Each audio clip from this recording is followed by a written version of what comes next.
Hi everyone, welcome to this webinar on Let's Talk Teams. If you missed yesterday's webinar, we spoke about getting started with Teams, where we covered things like chat and messaging and calls.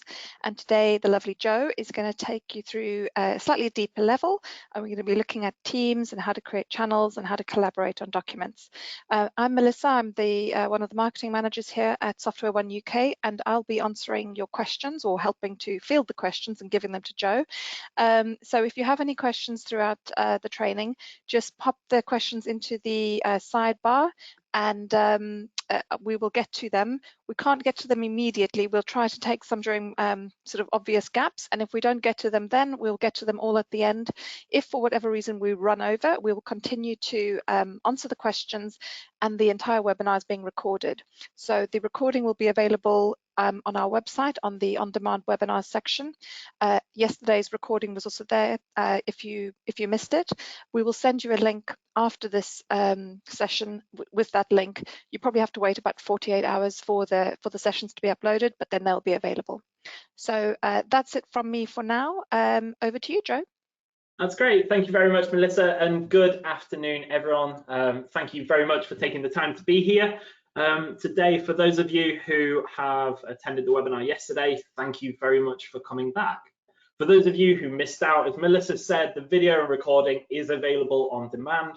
The video title was A Beginner's Guide to Teams, and what the session yesterday covered was the very, very basics, the interface, chats, making calls and meetings. So if you missed that session, today is building on those skills that we developed together. I would recommend, if you did miss it, watch it, follow up with this one. They're really great to go together, because what we're talking about today is specifically Teams, the namesake of Microsoft Teams. I do apologize in advance if the naming starts to get a little complex. As I said yesterday, this is like a band naming their album after themselves. So it's really hard to differentiate between what Microsoft Teams is versus what Teams are. I will try my very best. Whenever I say Microsoft Teams, I'm talking about the whole thing. Whenever I talk about Teams, I'm talking about the little spaces where work happens. So as we went through yesterday, I won't be spending too much time in PowerPoint, so don't worry that we're starting on slides. It will very much be demo focused. So every slide, every presentation that we provide at Software One, we start with our core values. These are the values that we live and breathe by as consultants, as sellers, as our marketing department with Melissa and David. These are things that make us tick. And for me, I'm calling out two today, the same as yesterday: customer focus and passion. Customer focus, we want you to go away and start using Teams. We want you to get the very best of it. And right now we are in a tough time. It's brand new. Some of the technology available to us, we've not used too much before. So if you can go away and you've learned something, that's a really great win for me. And then second, passion. Hopefully you come through with everything that we speak about today, but if you do ask questions throughout the session, I'll be following up personally to make sure that your question has been answered. And if there's anything else we can do, anything else that I can do or provide, just let me know, and it'll be an absolute pleasure to follow up with you. So today, in terms of the agenda of what we're covering, we're building on what we built, on what we created yesterday. So I'll just give you an overview of Teams as an area where work gets done, what Teams are, creating your team, working together in a team, and also how you manage and administrate Teams as well. It's in fact really simple to get going and get using Teams, but as you start using it more and more, you might want to boot people out of your team, you might want to be adding different people in, you might want to start mentioning groups or teams of people as a whole, as opposed to just sending messages back and forth. So we'll make sure that we cover that today as well. Ground rules: no stupid questions whatsoever. There's only stupid answers, and I'm the one giving them. So if you do have questions, type them in the chat bar on the right-hand side. Any Melissa and David can answer, great. Any that they need to ask me, I'll take pauses throughout the session. I'll do my very best. And as I say, any that I need to follow up on, I'll make sure that that happens within the next 24 to 48 hours. Content is focused on Teams today. For the basics, for the interface, for chat, phone calls, meetings, that was yesterday's session, and I would encourage you, if you missed it, to check up on it on the webinars on demand section of our website. And then the agenda, we are covering Teams. If there's anything that I miss or anything that you want to see more of, or potentially that you're wanting to start using in the very near future, let us know. Send an email to us, respond to the email that Melissa will send afterwards, and we'd very happily show you some of the cool things that you can be doing inside Office as well. Goals of this training, as with yesterday, give you an understanding of what Microsoft Teams can do for you. In this case, Teams, highlight some of the key features that can help you with your productivity, and also highlight some of the really cool features that you might not know about as well. And finally, answer any questions that you have. Who this session is for is, again, just for those with little or no experience in using Microsoft Teams, but specifically the Teams element. Chat is really quite easy to talk about because they're tools that we use in everyday lives. We pick up our phone and we talk to our family and friends through applications like WhatsApp or Telegram or Facebook Messenger. Whereas Teams is the really unique part of what Microsoft Teams offers. It's a way of combining that productive chat. It's a way of combining documents and collaboration, working together, meetings, etc., both with people in your company and those external as well. Give you an understanding of Teams administration, so what happens when you create your very first team, how you can promote others to help you and delegate permissions to them, and also how you can be a really great administrator moving forward. And we'll also talk about uploading documents and working together on those documents too. There's some really great ways that collaboration happens inside Microsoft Teams, and I want to make sure that whilst we touched on them yesterday, that they're reinforced today. And so on that, we'll jump straight into the demo. As before, I just want to remind you that of what I'm showing you today is based on a tenant that I've configured myself. So your IT department may have turned on or off specific features. And for that, there is probably a very good reason. But if you do see something here today, you try to do it on your own computer and it doesn't work, let your IT teams know. And there might be a very, very good reason as to why that is. So we'll drop out of the presentation. I've got two screens open, and I'll make it very clear as to which is which. The benefit being that you can see what happens when someone sends a message back and forth and things like that. But to make it clear for you, what we're going to do is we will drop into dark mode. I showed this yesterday. Just a reminder, click on your face or your initials up in the top right-hand side, click on settings, and then select the theme that works best for you. For me, dark mode is just natural. It's on my phone. It's on most of my Office apps. In fact, for those using the later versions of Office, you can get dark mode there as well. And so for this session, Megan will be the individual who is in dark mode, and then Alex will be the one who is using the blindingly bright white background as well. So let's get started. Yesterday, we talked around the interface, all of this outside aspect of what's going on inside Microsoft Teams. But what we're going to specifically spend time on today, and in fact, almost the entire session, is this one button here on the left-hand side, and that's Teams. Teams are groups of people who get together to get stuff done. They can be anywhere from 2 people working together to groups of 5,000 people, your entire organization working into a team together. On those larger sort of team sites, you can set them as read-only, which means that only specific people have access to chat or view, and you can use it for a communication platform. But for most end users, such as yourself, what you will be doing is spending a lot of time just setting up teams for practically anything that you need to do where you're working together with other people. So, to give you a rundown of what everything looks like inside Teams, you have your teams listed on the left-hand side. This is almost a constant of what you would find yourselves doing day to day. So as you can see here, Marquee Project Team is a team, retail, sales marketing, digital initiatives. They are all teams that I am a member of. You can be a member of hundreds of teams. So you might have colleagues working together on a specific project, you might be a member of a specific department, and you will have a team for each of those different things, because teams are really easy to set up and they're your way of organizing your work structure and your work day. So you can see here for Megan, I'm a member of 4 different teams, and in fact, a hidden team that I've placed down here as well. Teams are organized into channels. So as a team, you can think of that almost as your inbox. And your inbox in Outlook, providing that you're an extremely organized person, you'll have different folders. And you drag and drop emails into those folders. I wouldn't say it works exactly like that, but it's the best metaphor I can use. Channels work similar to that. So you can see here under the Mark8 projects team, I have a general channel, a design channel, digital assets, go-to-market, research and development. The intention is that when you create a team, the general channel is set up by default. This is where all the sort of admin text and things like that goes into.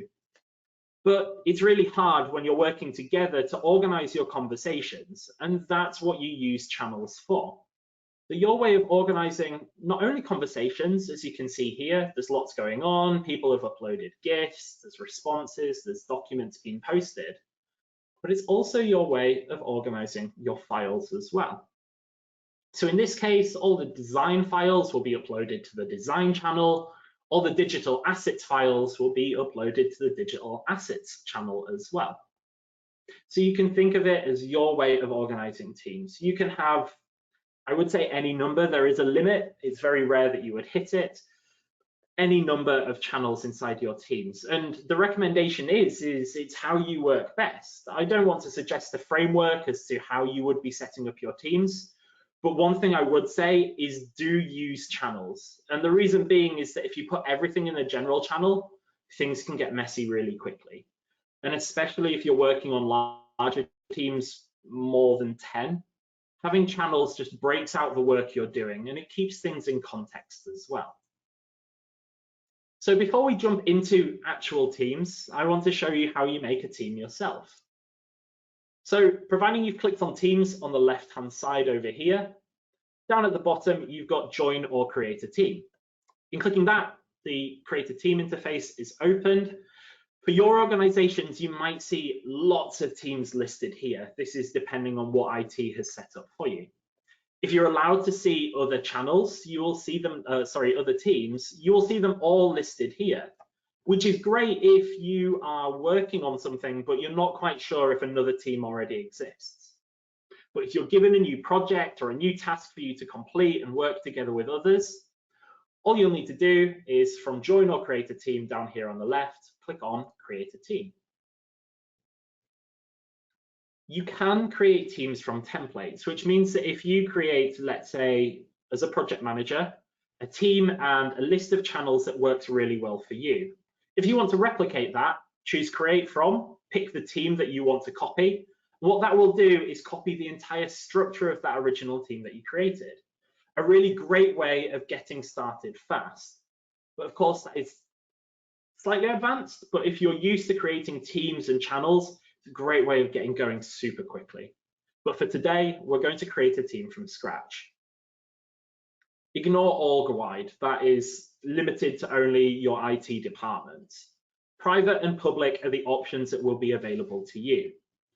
The difference between them is a private channel is limited to only people who you specifically invite. As in, I create the team and I add people by name. A public team is available to your entire organization to join.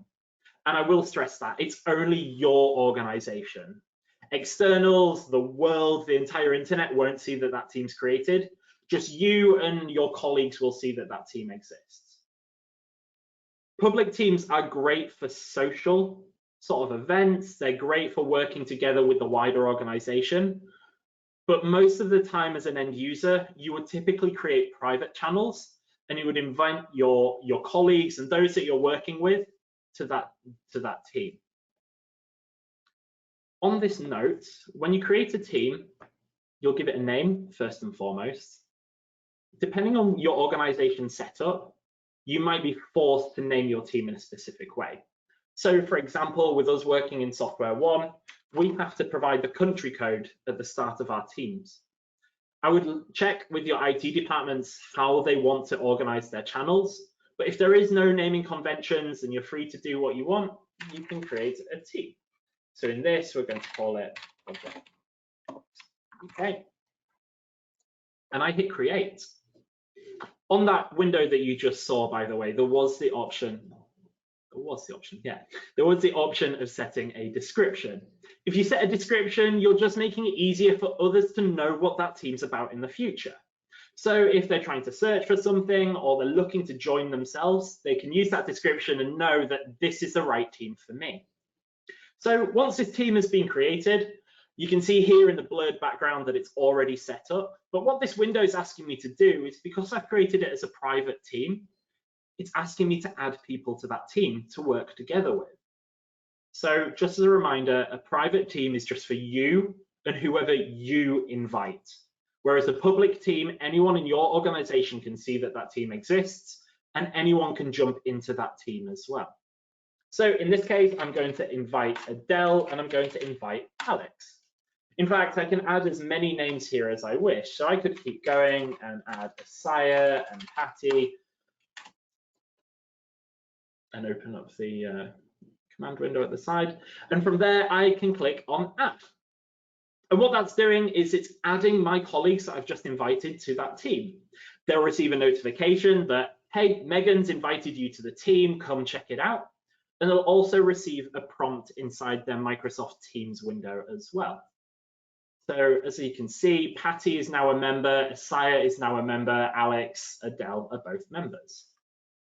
On this screen is one interesting point, and it's the drop downs next to the member. Because I can click next to Patty and add her as an owner, and I can also set her back to a member as well. In this case, we're going to make Alex another owner. Owners are unique. They're your administrators of teams. So if you create a project team, in my case, Project X, I'm the only owner because I'm the person that set it up. Everyone else who I invite will join typically as a member. Members can take part in conversations, members can upload and edit documents. But owners have a few more permissions. Owners, first and foremost, and the most important permission that they have is the ability to add other members to that team. And so if you're unwell, you're away from the business, or you're simply not paying attention to your team, your other owners that you've delegated can take administration slack for you, which means that they can add members, they can work on permissions, who can see what channels, for example, or what conversations people can take part in. There is only a limited amount of owners, but my advice and recommendation is when you create a team, always create a team with at least one other owner. From there, you can rest easy that if you're not around, at least someone else can take control of that team for you. So in this case, we're going to add Patty, Asaya, Adele as members, and we're going to keep Alex as an owner. And that's it. We are straight into the Project X team for the UK. So just as a reminder for you, join or create a team, and from there, just follow the prompts all the way through. And from that point, you are straight into your brand new team. Congratulations. So you can see here the general channel, as I said, has been created by default. It's listed over here on the left-hand side. Normally, your teams will just drop into this left-hand side panel. If you want to reorganize a team, as in if Project X UK is really important to you and you want it to be the very first thing that you see when you open up Teams on a morning, you can click on the team name, hold, and drag it to the top. Channels don't work like that because channels are alphabetized. But for teams, all you need to do is click, hold, and drag. And that way you can make sure that the teams that are most important to you rise to the top, and the teams that are less important can go down towards the bottom. So for example, if you just need to be informed but don't really need to be consulted, put those teams down at the bottom on the left-hand side. And the teams that you're really working together on that are most relevant to you at that point in time, just reorganize them. And that's the best way of looking at it. One thing to consider whilst we're talking about the visibility of teams is the fact that Teams learns over time as to what teams you spend most time in, and also what teams are perhaps a little obsolete. Maybe you've not checked up on them in a long time, or maybe there's not been any messages or files uploaded to them over the last 6 months. What Microsoft Teams will do is it will learn from your behavior and move those teams to this tab here, Hidden Teams. And you can see that Contoso has dropped into this area. If I want to start working on that team once again, all I need to do, the 3 dots as we talked about yesterday, anywhere you see the 3 dots, you just know that there's a lot more things for you to do. I can click on more options and then show. And from there, it stops it being hidden. I can drag up and down as we talked about. And it also means that it brings it back up to the top for you as well. Or alternatively, to hide a team, if it's no longer relevant to you, click on more options and then hide. Hiding a team is the less nuclear option. Basically, all you're doing is putting it out of sight, out of mind. However, if you are a member of a team that is truly no longer relevant to you, you no longer want access to the conversation, and you no longer need access to the files that are taking, to the files and documents there. From the hidden teams area, or sorry, from any team in fact, 3 little dots once again, and then from there you can click leave the team. I'll do it to the one that's got nothing in it. So I click on the 3 dots, leave the team, and I just simply receive a prompt and I click leave. You can see it disappears on the left-hand side, but for anyone who is already a member of that team, nothing changes. They still get access to the conversations taking place. They still get access to the files and documents. The only difference is you're no longer there. So that's really a sort of, if you're no longer got anything to do with that team, leave it, and it still continues on as normal for everyone else who you're working with. So we've created our first team. We've brought it up to the top, and we've got our very first channel, which is general. As I mentioned right at the start, you'll want to start organizing this team sooner rather than later. And the reason being is that if you just keep it on general, people will start posting in general. And it's really hard to change habits once people are used to them. So from there, I click on more options, and then I click add channel. Just as a separate note, anywhere that you see the 3 dots, you can also use right click and you'll typically get the same menu as well. So in this case, I right clicked and I'm going to select add channel. Here I give the channel a name. So I'm going to call it project board. And there's a very specific reason for those who are looking forward to Planner. We will touch back on this towards the end. So I've given the channel a name, project board. That means that everyone who's a member of my team knows that any conversations in regards to the project board should take place here. I add a description again, so people in my team know what this channel is for. And then a really interesting box down here at the bottom, and that is privacy. By default, any channels you create are public to your team, which means that anyone in your team can see that those channels exist. Anyone in your team can take part in conversations, upload documents, etc. to those channels. Microsoft Teams is about reducing silos of information. Instead of documents and conversations taking place in email, which might be just one-to-one or one to a few people, perhaps a team or project of 30, Teams is about getting it out in the open. Gives you a really good understanding of what's going on, the context as to these conversations taking place, and also gives you the capability to jump into things that you might not have had the opportunity to do so in the past. But of course, the downside to that is that everything is available to every single member of your team. They can jump in on conversations, even though they might not be too relevant to them. And you might have documents that you don't want your entire team to see. That's where the privacy of channels comes in. So as you can see here, standard is accessible to everyone on the team, whereas private channels are only available to very specific people within that team. So I'm going to create both so you know what this looks like. So for a standard channel, and then I click add. And from there, it appears on the left-hand side. I've got general and I've got project board. And to show you what that looks like for Alex, I come over here, Project X, I'll move this to the top for you. I have general, and in my hidden channels, I've got project board. There you would have noticed, by the way, that by default, Teams doesn't show every single channel that's created either. Again, because they simply might not be relevant to you. So if you do notice that you've got a few hidden channels and you want to show them, again, right click or click on the 3 little dots and select show. And what that will do is, even if I close it and reopen it, it will still make sure that project board is visible for me, or in this case, Alex. But if we jump back to Megan, what we're going to do here is open up my private emails, is add a channel, but this time we're going to create a private channel. And here we're going to say finance approval. But this time I'm going to create it as private. I'm going to hit next.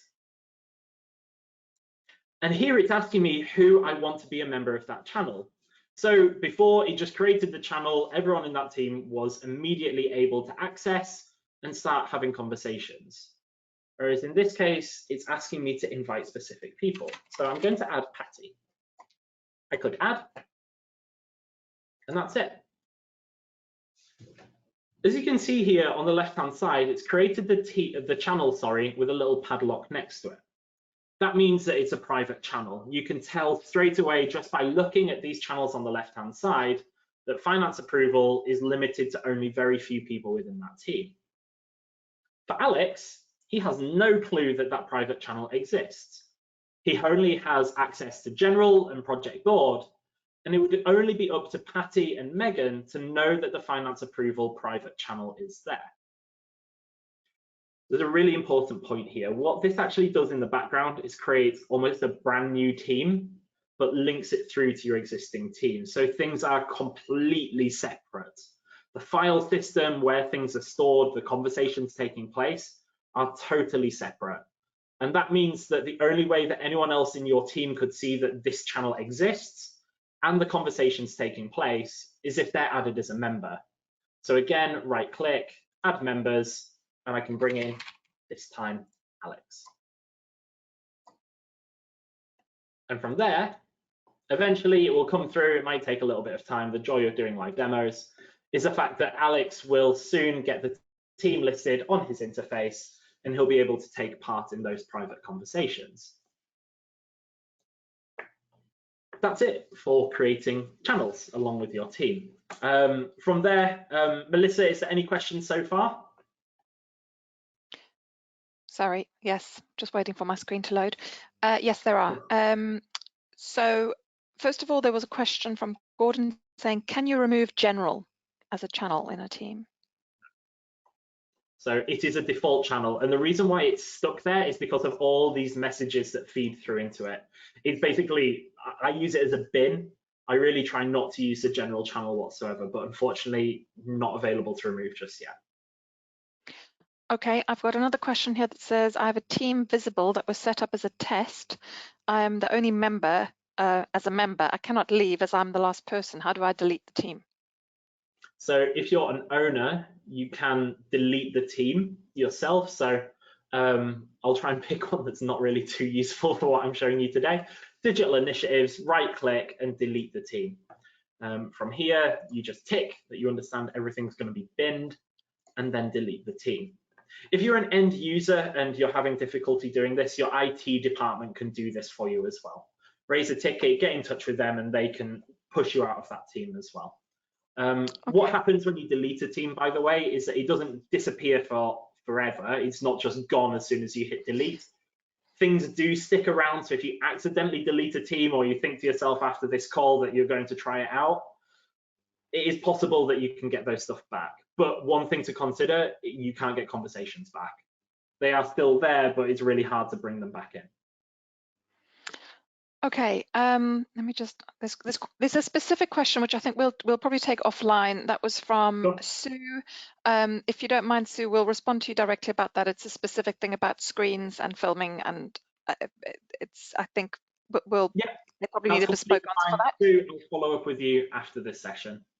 Another one from Gordon, he said he's made a team, and then he made a second one that was a project called, say, so Team A, and then he made A2, which was a project. Can he merge the two so that Team A2 becomes a channel within the team? No, unfortunately not. And it's a really great point that you bring up, and in fact, a really common one too. Another one that goes with that is I've been having conversations in chat, can I bring them across the Teams? Fortunately, the answer is no, but what you can do is if you're a member of both, just bring your documents across. They automatically share with your team members. It's just the conversations that don't carry over. Okay, another quick question, which I know a lot of people want to have. This was from Robert, and he said, I want to create a team that comprises a range of people from different organizations, and he gives a bunch of examples. Can I create a team that includes a range of people from other organizations, or is Teams only really for use with people within one organization? No, absolutely not. And again, a really, really great and pertinent point. I said right at the beginning, Teams is about getting work done. It doesn't matter who you work for or who you work with. At the end of the day, we're probably more in touch with organizations and collaborators outside of the business as we are with those internally as well. The caveat to this is that it's very dependent on your organization allowing this. So I would suggest if you can't do this today, get in touch with your IT department and find out why, because that capability is 100% there. It may just be a case of them allowing specific email addresses. In that case, you're good to go. And what that looks like before we continue on, Melissa, is from your team. So in my case, Project X, I right click, I click add member, and I just type that external collaborator's email address instead. They don't need to be using Teams in order to do this. They don't need a license. They don't need to pay for anything. They'll open up Teams on the web, sign in, and they're good to go. They're a member of your team from there. So a@b.com. Of course, it's not going to find anything. And then from there, I click add. And that's me inviting an external collaborator to my Microsoft Teams environment. One more question, Melissa? Yes, I've got quite a few more, but we can come back to them at the end. Yeah, sure. Which one shall I go for? How do I change the icon for a team? Great question. I will come on to this later, but since you've asked it, we'll go into it. So 3 little dots once again, manage team. And once you're in this screen here, this is your admin interface. So you've got all your members, your pending requests, channels, things like that. To change your icon, hover over the, in my case, the PX, the initials of that team. You'll see a little pencil icon pop up. And then I can upload a picture from my computer. And from there, it changes it to a nice little square button here for you to refer to at a later date. Cool. In that case, Melissa, I will crack on. For any further questions, I'll make sure that they're answered at the next break. So please continue asking them in the chat bar. And for any that I don't get to, I'll make sure that I follow up with you personally as well. Perfect. Thanks, Joe. Cool. So I'm going to make things smaller and side by side. By the way, you can see that Alex is now a member of the Finance Approval Board here. So we're both working in Project X UK. Megan is over here on the left-hand side. Alex is over here on the right, or vice versa, because my camera's the other way around. So I'm going to jump into the Project Board channel, and I'm going to ask Alex to help me out with a specific request.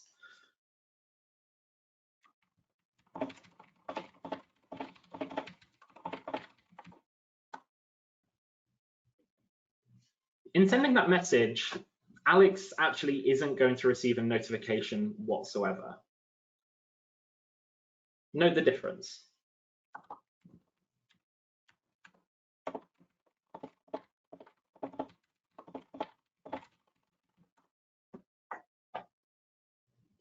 Mainly that notification down on the right-hand side.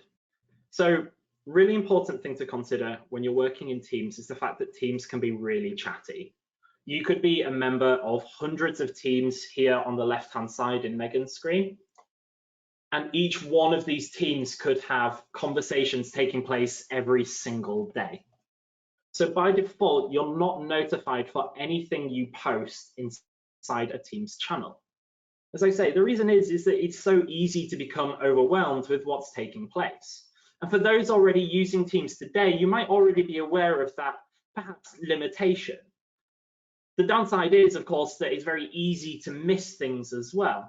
So to ensure that that doesn't happen, on this second message I posted, I made sure that I mentioned Alex. To mention someone is as easy as starting to type their name. So I will type @ and then start typing Asiya's name, and it automatically suggests Asiya. I press enter and I type my message as I normally would. What this means is that if I swap over to Alex on my screen here, One, you would have noticed a notification earlier. It sends a ping, just as you would expect when you send someone an email or a private chat message. But also what will appear is on the left-hand side here, you'll receive that number 1, or for those of you who haven't checked in on a team in a little while, that number might go up as well. That lets you know that there is a notification waiting for you personally. So if I click into Project Board, the message is highlighted with this @ symbol, and I can see my name highlighted in red. Whereas for the other message, there's really nothing special going on. So I can see that Megan has asked me to take a look at this document, but Megan's forgotten something. So instead of starting a new conversation down here at the bottom, I press reply instead. And for me, this is one of the really big parts of working together in a team, is that unlike private chat, unlike the chat that takes place here over on the left-hand side, this is really informal and flowy. It's really back and forth, and there's no context or structure to what you're talking about. Whereas Teams is much more about structure. It's of course less formal than email, but the difference is that it still has a good way of knowing what's going on without getting lost in messages back and forth. So in this case, I'm going to reply to Megan instead of starting a new conversation. In clicking reply, the bar appears up at the top. I'm not having to start it from down here at the bottom. I click reply.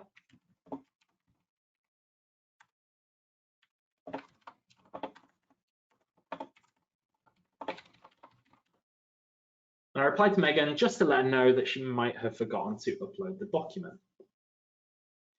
If I jump back over to Megan here, again, the joys of doing live demos, I can see that the message has come through from Alex. I again have been mentioned, which is this little red sort of @ sign at the end, and my name's appeared in red. I can just make sure, really sorry, Alex, I'll get onto that. We talked about what all of these different buttons mean inside Teams yesterday, but just as a reminder, you can format your message, make things bold, make things bigger, titles, headers, etc. You can attach documents, emojis, GIFs, stickers, meetings, praise, etc. If you missed out on that, again, I would recommend that you catch up on yesterday's session. But for now, I'm just going to upload a document.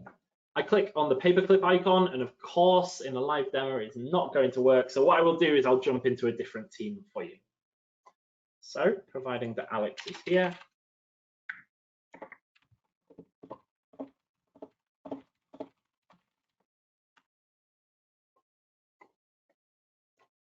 I click on the paperclip icon, and I've got the option of selecting recent documents that I've worked on in all of Office 365.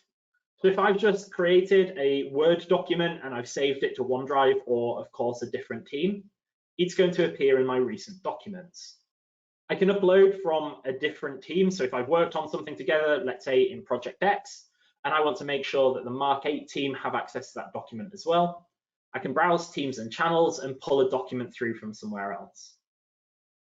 My personal OneDrive, so my own storage area, if I've been working on something myself, or of course, if I've been working on something on my own PC, I can upload it from my computer too.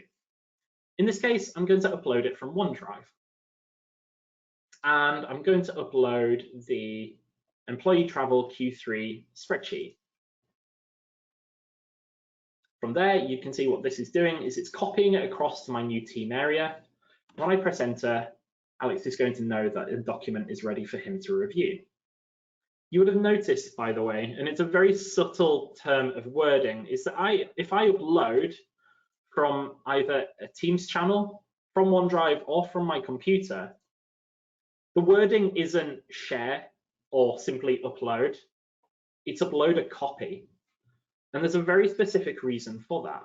When you work in a team, every document that you upload is visible and editable by anyone else who's a member of that team. So with me uploading this sales invoice template to the Mark 8 team, anyone who's a member of that team can see that that document's been uploaded. Anyone in that team can jump into that document, start making changes, even when I'm not around.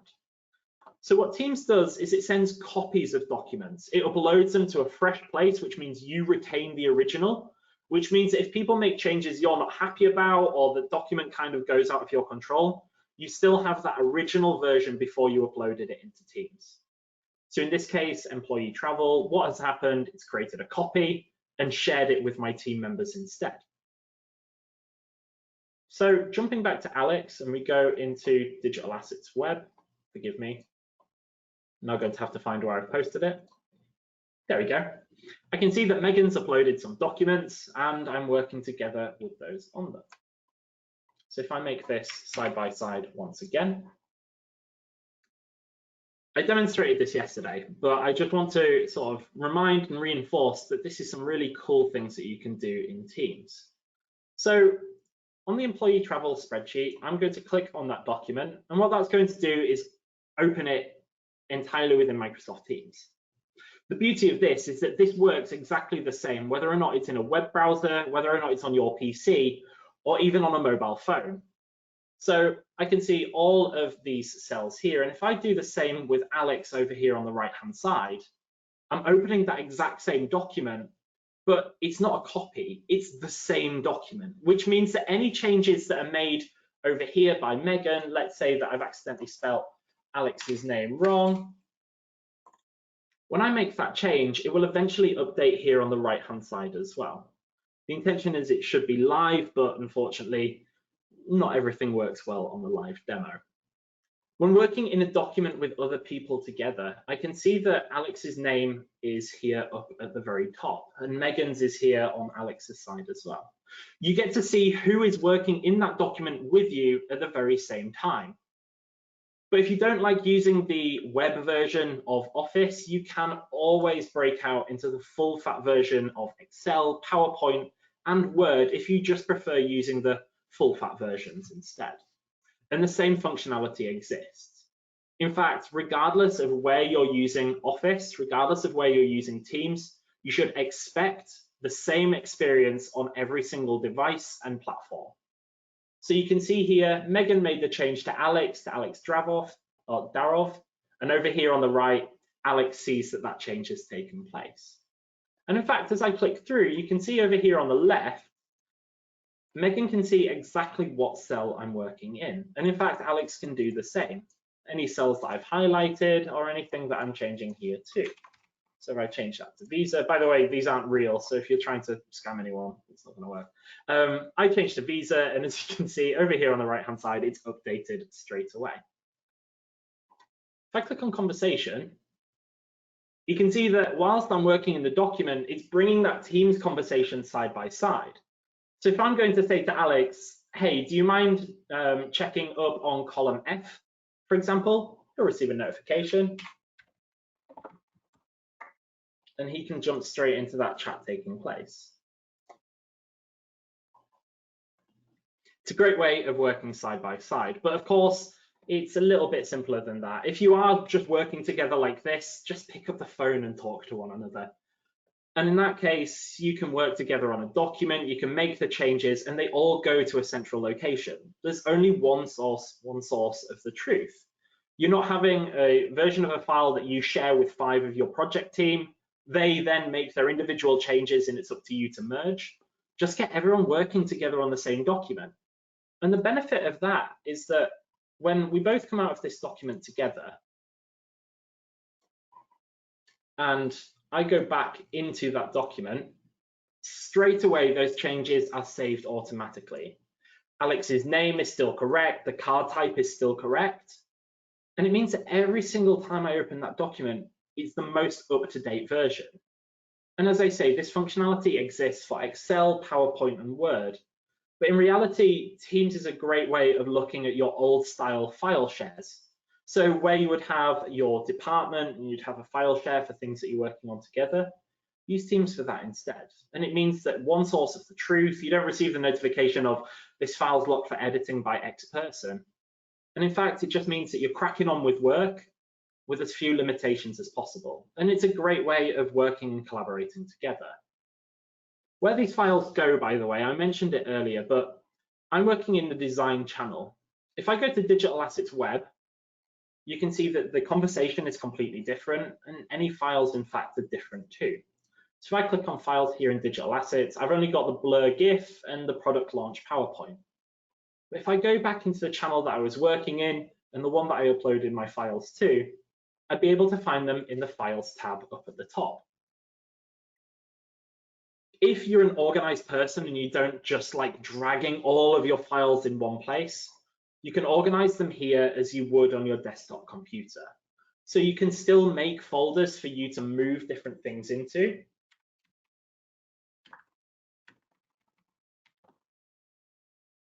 And from there, I can click on the tick boxes next to these files and I can move them into that draft folder.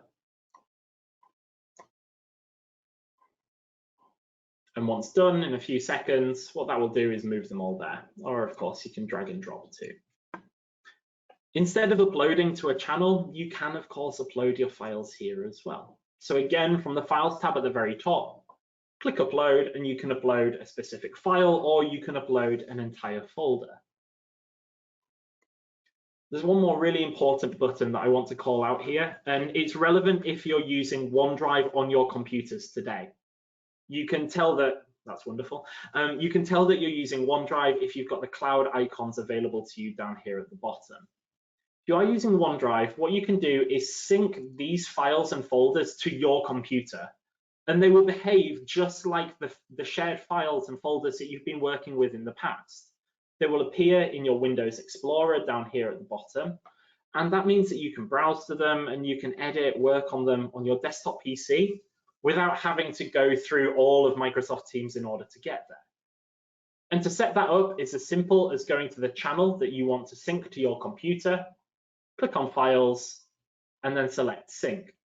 This isn't going to download everything to your computer. It's in fact much cleverer than that. What it will do is it will sync a web link of that document to your PC, and providing you're connected to the internet, as you double click to open that file, it will download it first, it will open it, any changes you make automatically sync to Microsoft Teams and the rest of your colleagues, and then when you close it, it goes back to being a web link. It doesn't take up storage on your PC, it's just another way of getting to your files if you're not too happy about using the Microsoft Teams interface like this. Again, just as a recap, when you're posting inside Teams, you can either start a conversation down here at the bottom, or you can reply to conversations taking place.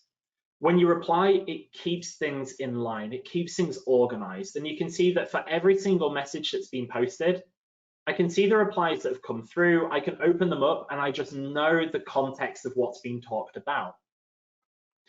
A new conversation is like sending a brand new email without the reply chain on the bottom of it. It's brand new, and it means that for anyone who's checking up on the team, it's a question, it's an ask, it's a request, and they can reply to your new conversations as well. It's a really important thing to consider. And the second most important thing to consider is mention your colleagues, because if you don't mention them, they're not going to receive notifications. So we've covered Teams, how you create a team down here at the bottom left. We've covered channels and the conversations that take part in them. We've also shown that you can upload documents and you can work on those documents together.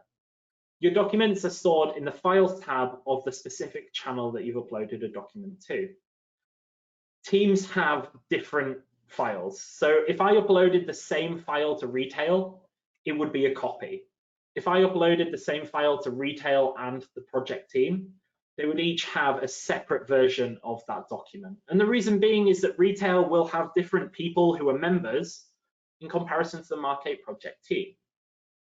So the advice being is if you are working together on a specific document or a specific project, put together a team for it, or move that document into chat and work together with the collaborators that you need to work with, rather than spinning up a brand new team just for one document.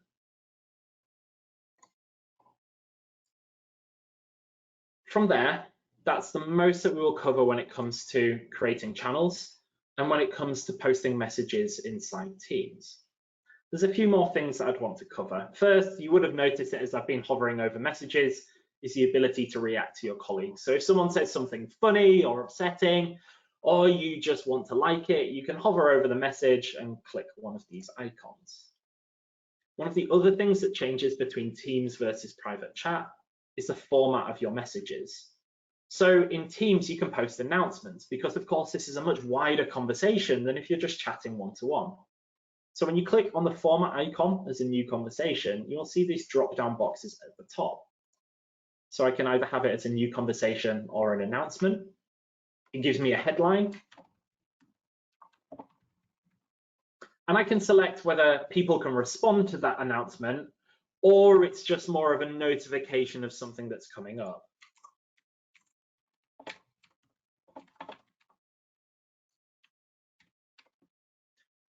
I can also select to post that in multiple channels. So if I'm a project manager, or perhaps I'm working on multiple teams and I want to inform lots of people at once, I can select post in multiple channels and select the channels that I want to post in.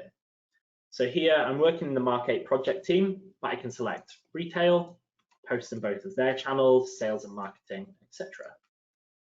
You can see them all listed here. And when I hit send down at the bottom, it's going to post it in this channel, and it's going to post it in all those other channels that I've selected too. Again, use sparingly. So there's just one more thing that I wanted to talk about, and I touched on it earlier, and it's this project board channel. Up here at the top, we've already gone into posts and we've already gone into files. Wiki is self-explanatory. It's a central repository for you to store information that's relevant to your entire team.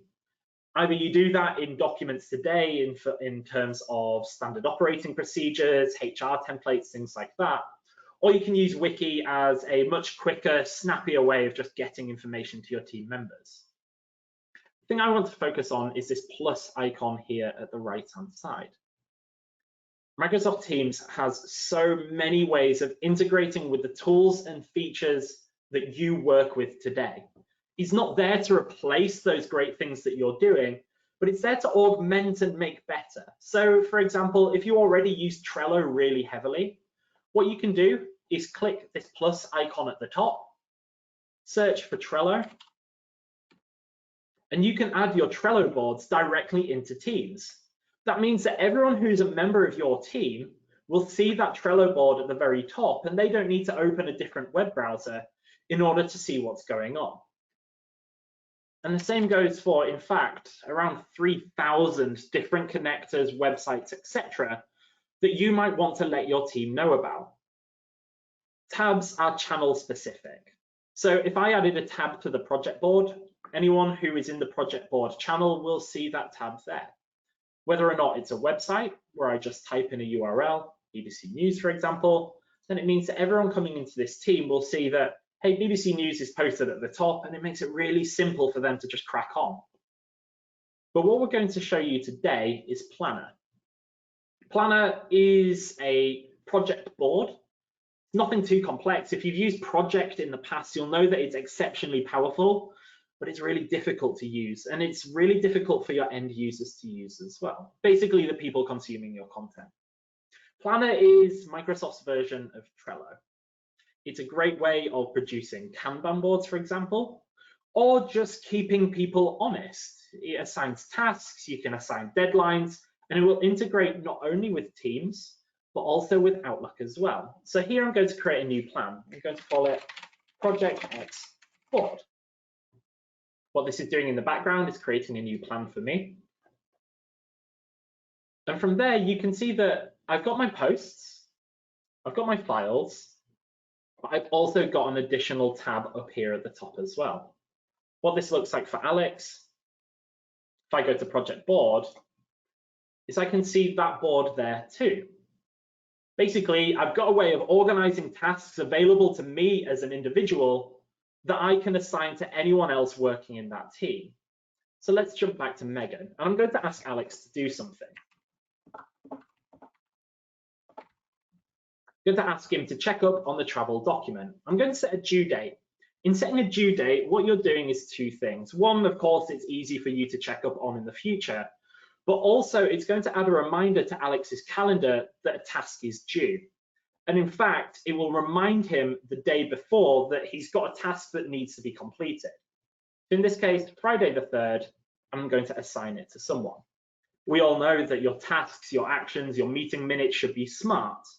And of course, what that means is that they're assigned to someone as well. So in this case, I'm going to click on Alex's name and then add task. What that will do is it will send Alex a notification, and coming across to Alex's tab here, again, live demo, so maybe give it a little bit of time, you can see that that task is there for Alex to complete. Tasks are organized into buckets, and anyone in your team can organize your project board for you, which means that you can work together, add tasks for other people, even if you're a member of that team yourself. So add a new bucket for your task to fall into, give it a name, and I can add a task under that bucket as I did before. Inside each task is a whole wealth of information as well. Any notes, the progress that's assigned to that task, the priority that you've given it. If you're organized, you can label your tasks and you can rename these labels, and you can add attachments as well. So what that means is that you could link this document to something that we worked on before, and any updates that Alex makes to that document would automatically show for everyone else working in that team as well. But the more that you start using Planner, the more that things like this will populate as well. You get some great analytics behind how people are using Planner, the tasks that are assigned, and any tasks that, for example, are overdue, or how many tasks a certain person has assigned to them. So you can see that Alex has one task assigned and it's to do. And you can also check the schedule. So if you are a heavy user of Planner, you can also see when tasks are meant to be completed. And as a project manager, for example, or a line manager, you can see who those tasks are assigned to by clicking on them. And you can also check up with people and let them know, hey, are we on track to complete this by a certain date? A really great use of Planner is for your team meetings. So if you're having a team meeting, have Planner open in the background, and anytime there's an action for someone to complete, create a task. Set a due date, assign it to that person, and for the next team meeting, refer back to it. You're not going to forget. You don't really need too much discipline of having to send your meeting minutes afterwards.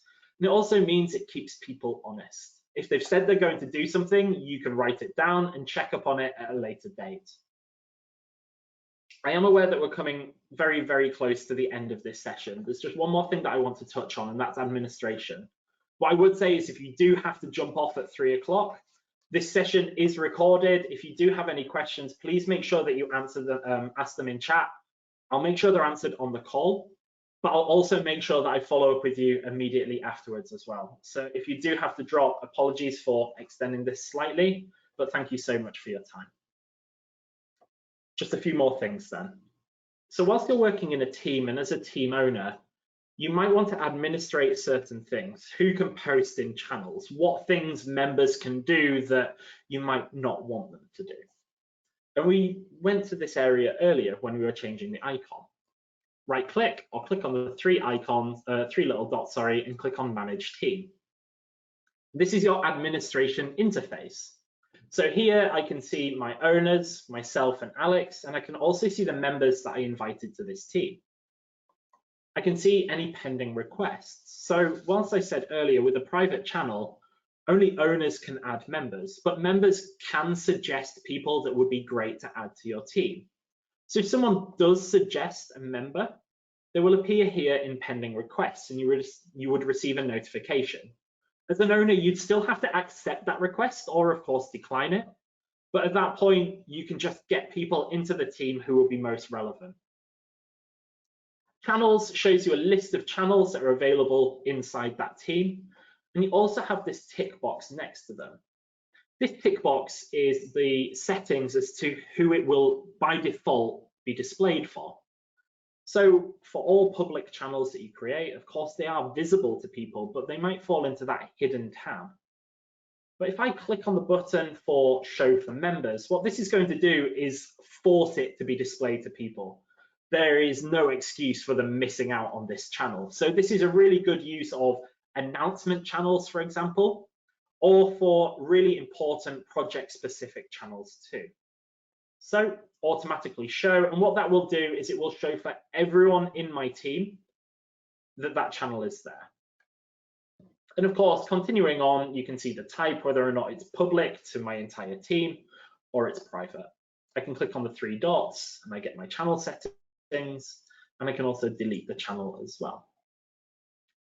When you delete a channel, it doesn't disappear for good. You're given a grace period, and of course, it's depending on your organization settings.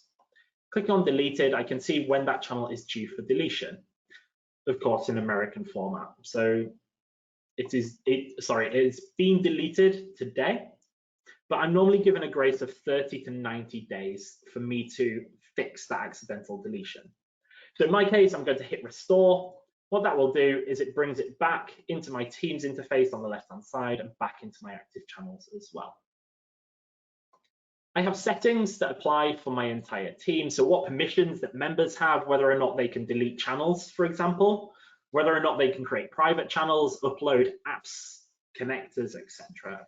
The more controlling you are over your team, the more governance that you apply, the more structured that it feels. But of course, Teams is about allowing people to work in ways that they work best. So just be aware, if you do limit this for members of your team, it might not be the best structure for them. But this is all about finding what fits you best. Again, I can't really recommend what does and doesn't work, but the idea of you will naturally find your sort of end point in Microsoft Teams. Take the time to look through these settings. I'm not going to go through absolutely everything in this channel, in this call, sorry, but as I say, right click, manage team, and then you get your settings here over on the right-hand side. You get your analytics of how people are using your teams, whether they're taking part in conversations, files that have been uploaded, etc. But there's one more thing that I want to talk about, and it's a really common request from our customers when talking with us, which is maybe I'm working together on a document and I want to notify a few people, whether or not that's a handful or whether or not that's the entire team. First of all, if I'm working in general, I can type @ and I can type the team name. What that will do is notify everyone who is a member of that team. So do be aware, if you're a member of a team of 500 people and you type this and press enter, that's going to notify 500 people. That's like sending an email to 500 people. Of course, you don't have the reply all storm that happens afterwards. But one really interesting thing that you can do is, again, back in your team settings, is when looking at your members, you have tags. And here you can set your own tags against people. So in this case, I'm going to suggest project board. These are members of the project board. And I can tag multiple people. I'll do the same for Alex as well. What doing this does is that instead of you having to ping either the entire channel or just individuals if you want them to do something, I can go back into that channel and instead, as I say, of tagging the whole project, I can type @ and I can type project board. And down here, you can see that 3 people have this tag. When I press enter, what that's going to do is only mention those 3 people. It's not going to mention the entire team that I'm working on. And in fact, really interestingly, if you are quite disciplined when managing your teams and you do tag people, it makes it really easy for your members just to get in touch with those. So maybe you could have a tag called project leads or heads of finance, and then it makes it really easy to get in touch with those VIPs or those people who are important to making that project run. Because I can select members and then chat with group. And you can see that it's taken me to a private chat for me to just talk with those 3 people. I don't have to sort of go and create a private chat and talk to one of them. It keeps everyone in the loop. It's also a really swift way of keeping in touch. That's everything that I want to cover from a Teams perspective. I just want to make sure that I've not missed anything in particular. There is one more thing. Adding members. That was a really big oversight. If you created your team and you've forgotten to add someone, or in fact that someone's new to the organization, you want to bring them on board as soon as you can, click the 3 dots once again on your team name, add a member. And that screen that we saw at the very beginning, I type in a person's name. Now I've got to be really sort of, have to remember sort of all the people that are a member of this channel that I haven't added yet, type them in there and click add. And at that point, they're brought straight into the team to work with me. Try to find Johanna's a really good example. There we go. So add member, I search for Joanna and I click add. Again, member or owner. And from there, Joanna's a member of the project team. She sees any conversation that's taken part in the past, and she can start working on documents, uploading them, editing them, etc. So with that in mind, I'd just like to jump back into my presentation and end on some top tips for you to take away. Hopefully I've covered these throughout my session, but if I haven't, there's a nice reminder of there's all kinds of things that you can be using in Teams that just makes it work for you. The first tip is mention your coworkers. It's in fact one of the most essential things to remember when working in Teams, because by default, Teams won't notify you or your colleagues for every single message or document that's been uploaded to your channels.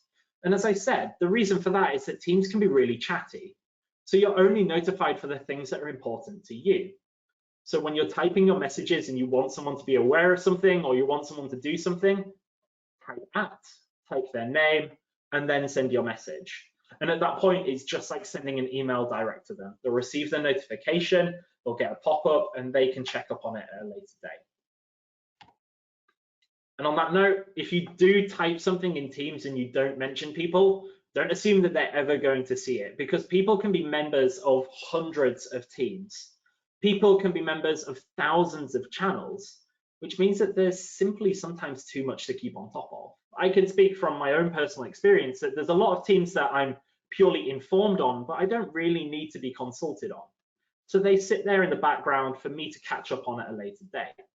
But really, for the things that I need to be aware of, my team members type @ and they type my name. Don't have every single conversation in a team. We wouldn't expect that inside an office either. You would chat to your colleagues in private if there's things that are only relevant one-to-one. But conversations that you do have in Teams are available to everyone in your team. One, to weigh in on, and two, to be aware of. So if it is a team-specific question that you're asking or you're wanting your team to be aware, post it in Teams. If it's just something that you need to work on one-to-one, use chat instead. Your status or presence. This was actually brought up yesterday, and the idea that people rarely respect your status or presence. And in fact, it's probably more of a challenge working in an office than it is working from home, because when you set yourself as do not disturb, what you're doing is basically muting any notification that you could possibly receive. But when we are all eventually allowed to go back to the office, just be aware that if people have set their status as do not disturb, it's probably for very good reason. They're probably trying to get on with something free from distractions. And the best thing we can do for each other is respect each other's statuses. So make use of the green, red, and amber notification circles. And a really great way of doing this, and I'll jump out to show you just the final part. So if you're working, let's say, with Adele, and I want to be notified when Adele comes back online, I can right-click and notify when available. And what that will do is send me a notification when Adele next turns green. If Adele is red, as in busy, or she's on do not disturb, as soon as she turns back to being available, I'll get the notification and I just know that I can have that phone call or start that chat message with Adele.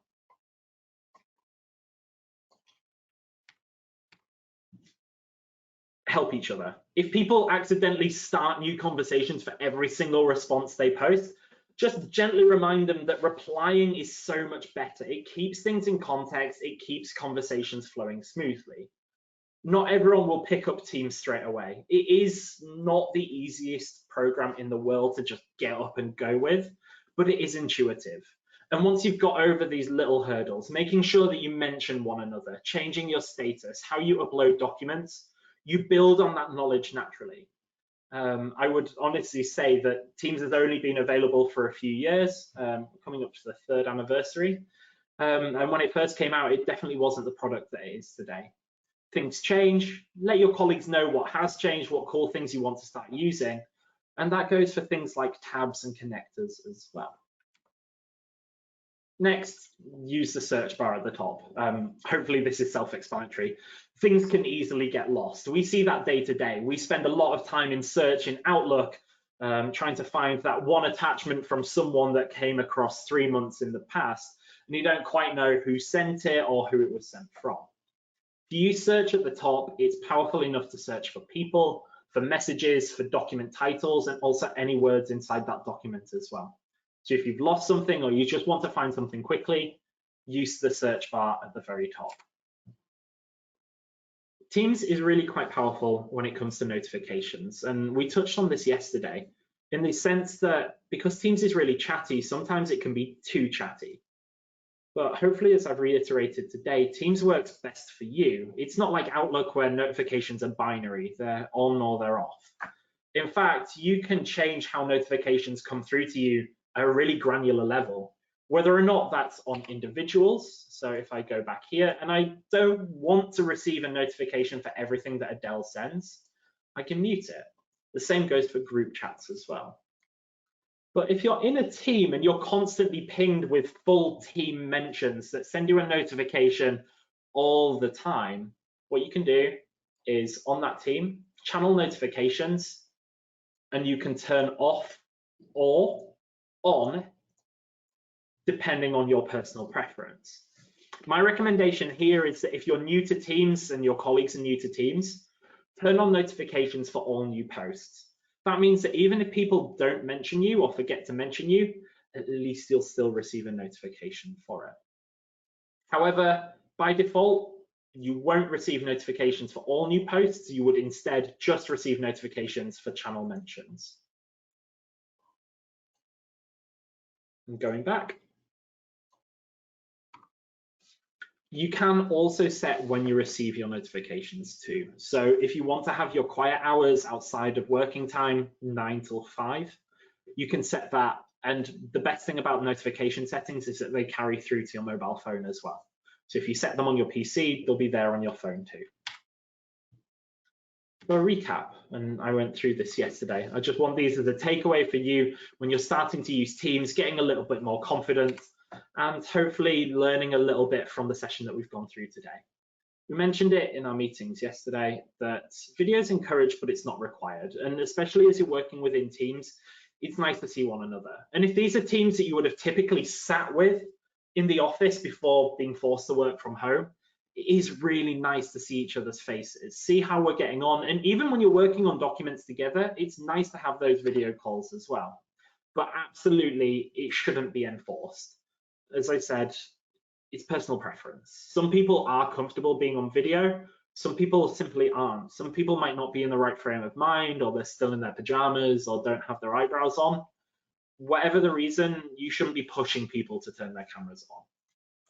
Chat is informal, and this goes for both private chats that you have one-to-one and also team chats as well. It's still written communication. So if you do post something inside a Teams channel, one, be aware that anyone in that team can see that it's been posted, including your external collaborators if they're part of your team. But also, they're also subject to freedom of information if you're a public sector body. They're also subject to GDPR and also subject access requests as well. So if you post something, just be prepared to stand by it in a court of law. Then finally, Teams is a way of getting things done together, and that's the key word, is together. It really doesn't work too well if it's just you as a sad sack working by yourself. Bring your colleagues on board, encourage them to use Teams and show them the benefits. If they've not seen this session, send this on to them and hopefully they can get started working together with you as well. Teams really is about that collaboration aspect. It's about staying in touch with one another, but it's also about working with people who you might not have worked with in the past, either on a project level or an external collaborator level as well. And as I mentioned, if it is working with those external collaborators that's important or interesting to you, just be aware they don't need any special software. They don't need any licensing. They, in fact, don't need to be using Office 365 at all. They just need to be invited. So a call to action, some homework for you. If you're a team lead, go ahead and set up a team.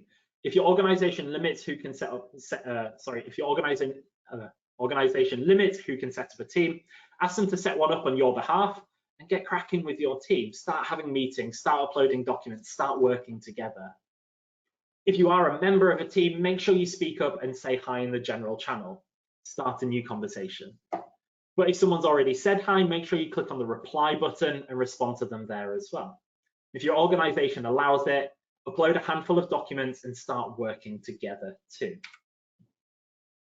If you want to learn more from anything that we went over yesterday and today, I would thoroughly encourage you to check out both the free resources available to you. First of all is Microsoft Learn. Again, my second t-shirt of the week.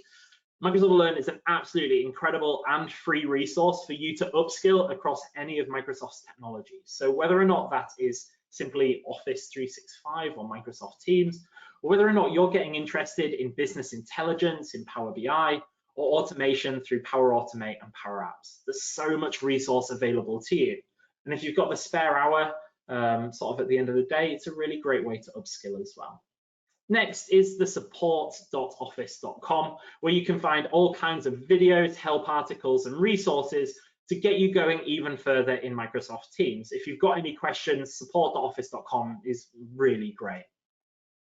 And then finally, the selfish one from Software One is Adopt 365. So if you want a reminder of the sessions that we've had today and yesterday, or alternatively, you want to find out a little bit more about Office 365 and how we can help you out, softwareone.com/adopt 365 is a truly brilliant resource for you. I say that because I put it together. It's a really great resource for you, and hopefully you can learn even more than what we've shown you today. And as a reminder from what I showed you yesterday, the help button down here on the left-hand side in Microsoft Teams is a wealth of knowledge for you too. So if you're just stuck on a specific feature, or you just need a really quick way of how do I do this, use the help button on the left-hand side and you've got all kinds of topics and training available to you. And on that note, that's the end. Thank you so much for your time. I'm guessing we've got a few more questions, Melissa, that will run off. Yeah, we're going to have to speed through them, but shall we get cracking? Yeah, sure. Some of these you've already answered, so just like a bullet answer. For example, private channels, how do you manage members? Is it a case of the classic 3 little dots? Yeah, absolutely. So just as you saw with Teams, I'm really thankful that I didn't delete it. 3 little dots to the left, to the right of the channel, sorry, add members. And from there, you invite people, they're brought in, but no one else in the team knows what you're up to. Okay, can you add members to a channel who aren't in a team? No, they have to be a member of your team in order to see that channel. Okay. If I'm a member of the team, not an owner, so can't remove it, are you able to remove it if you're a... What was that again? Sorry, distracted by... He said, I'm a member of the team, but not the owner. Can I remove it? A personal member of a team, but not the owner. Can you remove the team? No. So you can leave the team, but you can't delete the team. Gotcha. Okay. I'm sure you've covered this as well. How do you rename a team?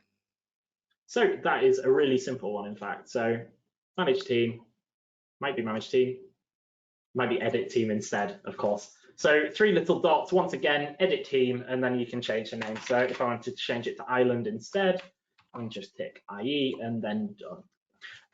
It's really quite messy when you do that. I would say from an IT perspective, not an end user perspective. If you're listening to this as an end user, crack on. From an IT perspective, it's not the cleanest thing to do in the world. So I would suggest that make sure you get your team names right when you're creating it. Okay. Next one. I created a team group payroll, which we have our conversations through. General. I've created a channel group payroll queries. Will these both be linked? I'm assuming that there's a, yeah. So for example, if you've created a team and we've called it private payroll, and we've got that team there. And what we've done is created a channel called payroll queries. They are linked, as in anyone who's a member of the payroll team will see both the general channel and the payroll query channel. One thing to be aware of is if that payroll query channel is for external people outside your team to be asking questions, they would have to be a member of your team in order to see that. Okay. This one says, could you join, and it doesn't say a team, it just said, could you join team with Skype? I don't know if it means a team for Skype or they're completely separate. If the question is meetings, then it's depending on your organization's configuration, but you don't get any of this functionality inside Skype for Business. Okay. I'm going to let you respond directly to Kim, who has a specific question around her own sort of access and notifications. Right. A question, how do I upload from a SharePoint site? Really great question. So as I demonstrated earlier, you are very much almost at the behest of uploading a copy. You don't link a SharePoint file to a team. So what you would traditionally do is, am I going to give away any secrets here? No, I'm fine. I have to be very careful when I share my desktop as to what I actually display to someone. So for example, I'm looking in the Mark8 project team and I'm going to open this up in SharePoint. If this goes over a few people's heads, you would rarely see this background bit here. So if I've got a SharePoint site, what I would do is I would download that file, and then I would re-upload it into the team that I need to put it inside of. Alternatively, and this is really quite hacky, is I could share, but then at that point you're sharing with individuals rather than an entire team. But this is a way, just for everyone who's still on the call. If you're working inside teams and you just want to share one document with others and not the entire team, you can still absolutely do that, but you just have to do it from SharePoint instead. So you open up the SharePoint site here, I click on the document, share, and I can share it with individuals. That shares one document rather than the whole system. But to upload from a SharePoint site into another team, you would have to download it first and re-upload it elsewhere. Gotcha. Okay. This is sort of similar. We open a lot of spreadsheets, which is not easy in Teams. Is it best to open Teams in SharePoint and sync it? Yes, 100%. In fact, for me personally, I rarely use this, if ever. The teams that I work a lot on, and of course I've supported finance departments in the past with monster spreadsheets, what you would do is you would sync it to your PC. I can't show you because this is in fact my personal computer, as you've seen with my emails coming through. What you would do is you can right click on those folders that have been synced, and you can always keep on this device, which means that it's always a local version to you and it just syncs the changes instead. So if you've got lots of really quite busy spreadsheets, one, sync, as I showed you earlier. So come into your Files tab up here at the top and select Sync, and that's going to sync the entire library. And when they come through to your computer, right-click on them, always keep on this device. Then, of course, your colleagues that you're working with, they'll always see the updates that you're posting. It always keeps that local copy for you as well. Awesome. Okay, someone noticed that one of the messages was in another language. Does it translate? Oh, really? Oh, someone's got some really great I knew you would love that question, Joe. Do you want to call out the person's first name and thank them for an awesome question? That was Andrew. Thank you very, very much, Andrew. And of course, it's not going to work on specific languages. So it's even more embarrassing for me. Let's see for Deborah. Not there. Let's go further. Let's go find an easier language for it to go through. Forgive me. I have to be very sort of swift on these. Oh, I can't show you on the web version. So what you can do is absolutely that. You can translate it. I just can't do it from the web version that I'm using here.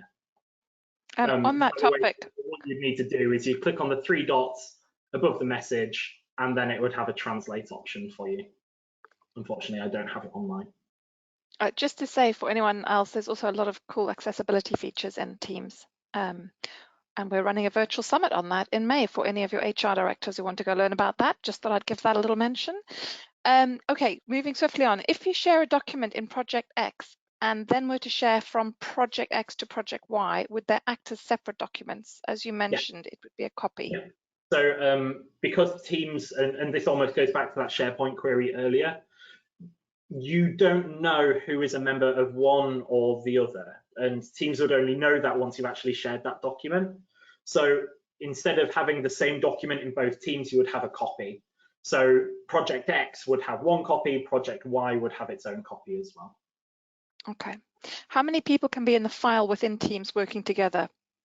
Oh, a huge number. I'll check up on that afterwards. Okay. Can Teams also work with other cloud storage systems such as Dropbox as well as OneDrive and SharePoint? We've sort of yes, but depending on your organization's permissions. So just as this tab up at the very top, you can either add a website if it's not supported, or I think maybe I can't search for it there. You can absolutely have other storage systems integrated as well. Okay, it also says, but just on that note, it won't work in the same way. You won't have that sort of the ability to work on a document at the same time. It's just a dumb file share at that point. Okay. Then there's another one that says, is there a specific location of the file in OneDrive for Teams? So I think I know what that context is where does this file actually go? We covered it yesterday for chat. When you're chatting with people and sharing files one-to-one or one-to-few, that stores it and shares it from your OneDrive, your personal storage area. Whereas when you're working in a team, of course, you're collaborating with hundreds, up to hundreds of people at the same time.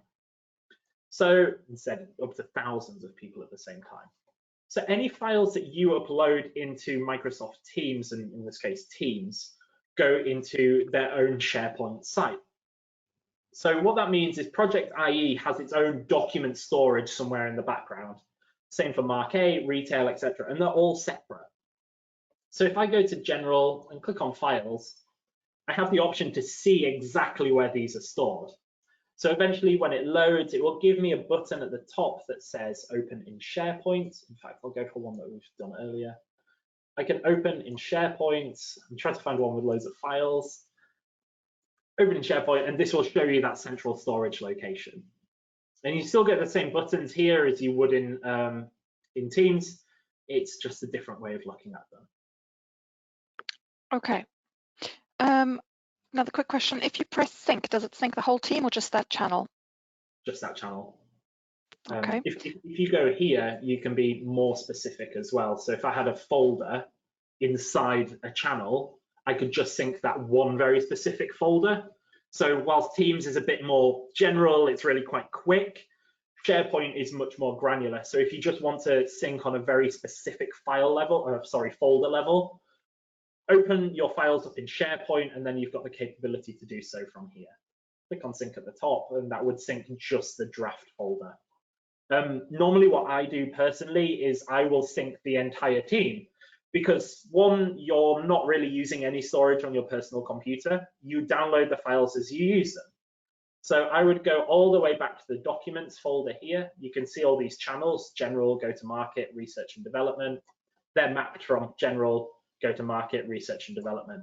And I would just sync the entire team, because then at least I've got access to things where I need them. And it makes it easy to drag and drop between them inside Windows Explorer. Teams can feel sometimes a little bit slow due to its nature of it being a web app. So no, it's a really great question. And normally I would prefer to sync the entire team myself. Okay, 3 last questions. So speed answers. I think you've covered it. Can you add an external guest to a team? Yeah, 100%, as long as your organization allows it. Okay. Number 2 is, can I forward emails to Teams or email attachments? Yes, and I kind of wish that I had updates.com. Let's go do that. Do you want to ask the last question whilst I go on to do this? Yeah, I'm not 100% sure what they mean, but it was about, is it possible to add a hyperlink? And I think what they mean is to add it like you have at the top where you've got wiki, etc. Can you add a link to an external site? I'm going to go find out how much we're not allowed to do. So from here, go to project or whatever team or channel that you want to add that URL to. Click on the plus icon at the top and then click website. In this case, BBC News, paste the link and then hit save. Beautiful. And then from there, everyone in that channel will receive a notification that says this tab's been added, and it will appear for everyone up at the top as well. Okay. And of course, so back to your email question. So for the email question, every channel has its own email address that allows you to do just that. Teams very specifically doesn't just directly integrate with Outlook. It's not supposed to be that formal letter-based approach of dear false pleasantries, do this for me kind regards. It's much more of a, hey, how you doing? Do you mind just taking a look at this? So every single channel has its own email address. And to find that, 3 dots, and you can see get email address here. And it looks really quite complex. Let it load up, and you can see here, that's the email address. And I can go into email, and let's see something fun. Patty has sent me an email that I think would be relevant to my channel. So what I can do is forward to that project board team, and then hit send. Fingers crossed, this actually works. So I go back into that channel, I think it was project board, and you can see that email coming through. Because I'm using sort of dark mode, it might not be too wonderful. I can tell by your smile, Melissa, you've not actually seen this before. I have not seen that before, so I was very happy to learn that. A really great way of using this is if you get automated emails through to you, either from a ticketing system, for example, set a rule up in your Outlook that forwards all those emails through to Microsoft Teams, and then you and your team can either have a laugh about those emails, or you can work together and formulate a response to those messages as well. So this is your way of sending emails, but also attachments of those emails too. And for anyone else in that team, they can download the original email and just open it up in Outlook as they would do in the past. Brilliant. Right. So I know that we could wax lyrical about this all day, but we have been going for an hour and a half, and I'm sure other people have got things to do. So thank you, Joe, for that. Just a reminder to everybody who is watching this or is still on the line. We will be sending out an email later this afternoon with a link as to where you can get the catch-up videos. It'll take about 48 hours for them to be uploaded, but you can get them then. Anything else from you, Joe? No, for everyone still on the call, thank you so much for sacrificing an extra half hour of your day, and of course sacrificing an hour and a half of your day to be here with me and Melissa. Thank you so much for those that attended both sessions. If you weren't able to make the first session, or you missed a few things from today's, the recordings will be available in the email that Melissa sends as a follow-up. My ask is, if you do have any feedback as to how we can make these sessions better in future, other than sticking to the time that we've actually scheduled, please do let us know. We need to be better at these, and hopefully it improves it for everyone else who joins in the future. But a really true, genuine appreciation from me. Thank you so much for your time. Stay safe. Speak soon. And from me, just to say that if you as an end user are not familiar with SoftwareOne, please talk to your IT team, tell them about our various webinars and things we have, and we're happy to chat to them and help you guys do even better. So that's it. We will speak to you soon. Cheers.